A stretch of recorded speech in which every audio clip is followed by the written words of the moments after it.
Защо обичаш училището? Да се отправим задачи.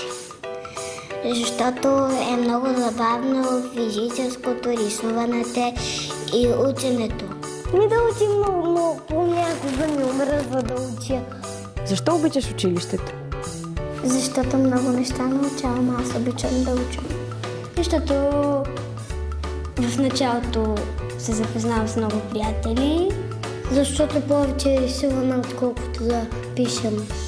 Защото госпожата е много мила и прави много интересни неща с нея и всички учители тук са мили. Какво най-много ти харесва? Междучасието и храната. Да играем на катерите.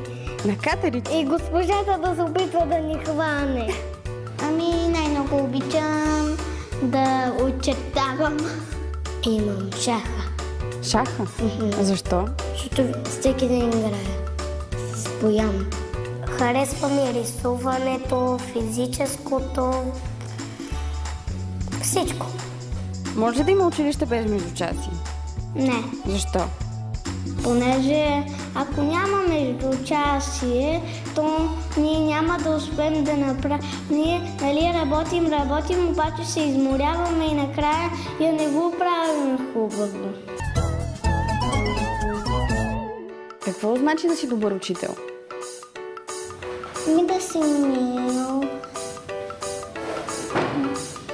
да учиш децата, да ги учиш така, че да